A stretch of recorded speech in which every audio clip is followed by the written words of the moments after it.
പാവയ്ക്ക നന്നായി തിളച്ചിട്ടുണ്ട്. ഇനി നമുക്കത് വാങ്ങി ഊറ്റാം. പാവയ്ക്കയുടെ കയ്പ്പ് പോകാനായിട്ടേ നമുക്കൊരു 2 സ്പൂൺ ഉപ്പിട്ട് അത് തിളപ്പിച്ച് ഊറ്റുന്നതാണ്. ഇതുപോലെ ഒരു അരിപ്പ പാത്രത്തിലേക്ക് ഊറ്റി വെച്ചേക്കണം കേട്ടോ. ഇനി അത് വറുത്തരയ്ക്കാനുള്ള തേങ്ങ വറക്കുവാണേ. അപ്പോൾ തേങ്ങ കുറച്ചൊന്ന് വെള്ളം വറ്റി കഴിയുമ്പോൾ അതിലേക്ക് ഒരു 3-4 ചുള ഉള്ളി ഇടണം. പിന്നെ ഇത് 1 സ്പൂൺ മുളക് പൊടിയും കുറച്ച് മഞ്ഞൾപ്പൊടിയും ഒരു 3 സ്പൂൺ മല്ലിപ്പൊടിയും കൂടെ ഉള്ളതാണ്.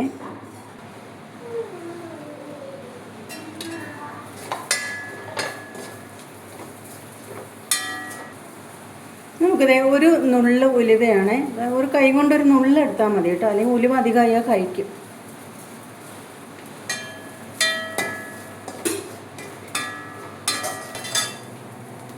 തേങ്ങ ഏതാണ്ട് ബ്രൗണായി വരുന്നുണ്ട് കേട്ടോ.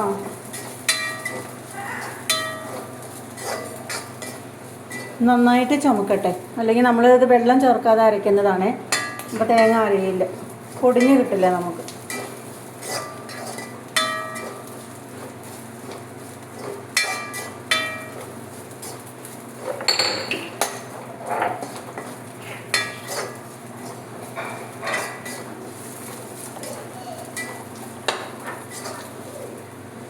ഈ ഒരു പാകമാകുമ്പോൾ നമുക്കതിൽ മസാലപ്പൊടികൾ ചേർക്കാം. 1 സ്പൂൺ മുളക് പൊടി എടുത്തിട്ടുള്ളൂ. കാശ്മീരി മുളക് പൊടിയൊന്നുമല്ല കേട്ടോ. 1 സ്പൂൺ മുളക് പൊടിയും മഞ്ഞൾപ്പൊടിയും ഒരു 3 സ്പൂൺ മല്ലിപ്പൊടി എടുത്തിട്ടുണ്ട്.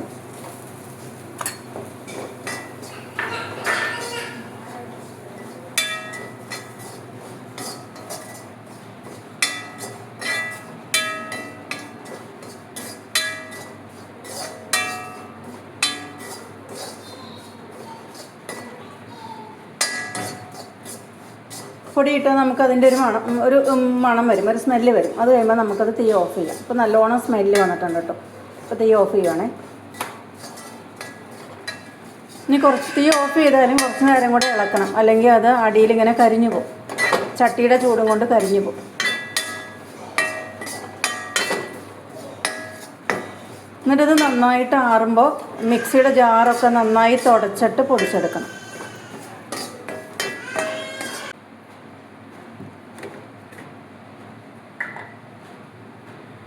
ഇനി നമുക്കിതിലേക്ക് കുറച്ചും കൂടെ വെളിച്ചെണ്ണ ഒഴിച്ച് കടുകിട്ട് പൊട്ടുമ്പോൾ പാവയ്ക്ക, സവാള, ഇഞ്ചി, പച്ചമുളക് ഇതെല്ലാം കൂടെ ഒരുമിച്ചിട്ട് ആവിയിൽ വേവിക്കണം. കടുക് പൊട്ടിയിട്ടുണ്ട്. അപ്പോൾ നമ്മൾ തിളപ്പിച്ച് വെറ്റി വെച്ച പാവയ്ക്ക അങ്ങോട്ട് ഇടാം.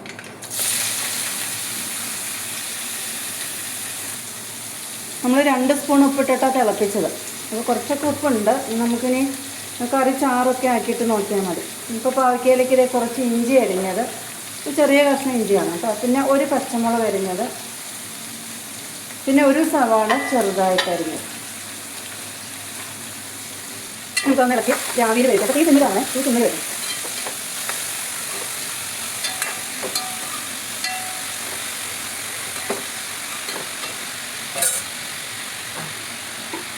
നമുക്കത് മൂടിയിടാം.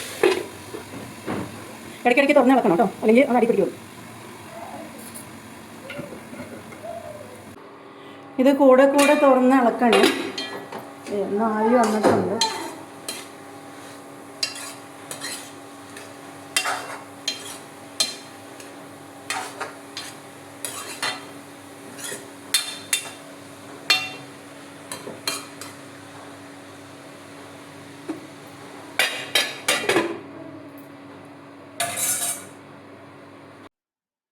പാവയ്ക്ക നമ്മൾ ആവിയിൽ ഇളക്കി വേവിച്ച് കഴിയുമ്പോൾ നമ്മൾ വെള്ളം ചേർക്കാതെ അരച്ച അരപ്പ് ഇതിലേക്ക് ഒഴിച്ച് പാകത്തിന് ചാറാക്കണം.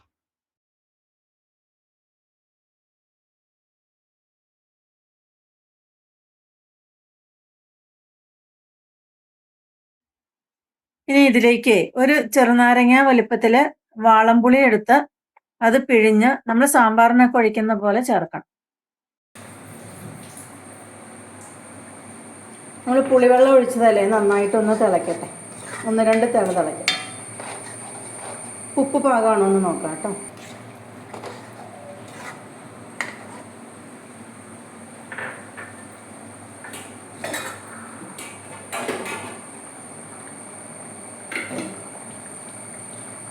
ഒരു അര സ്പൂണും കൂടെ ഉപ്പിടുന്നുണ്ട്.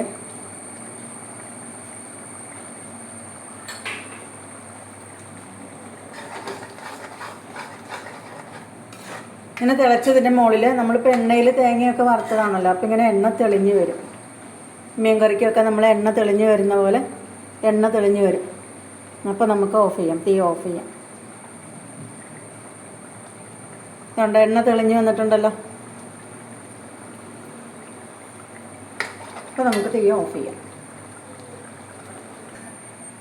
ഇത് കണ്ടോ, മുകളിൽ എണ്ണയൊക്കെ തെളിഞ്ഞ് നല്ല ടേസ്റ്റാണ് കേട്ടോ ഇതിന്.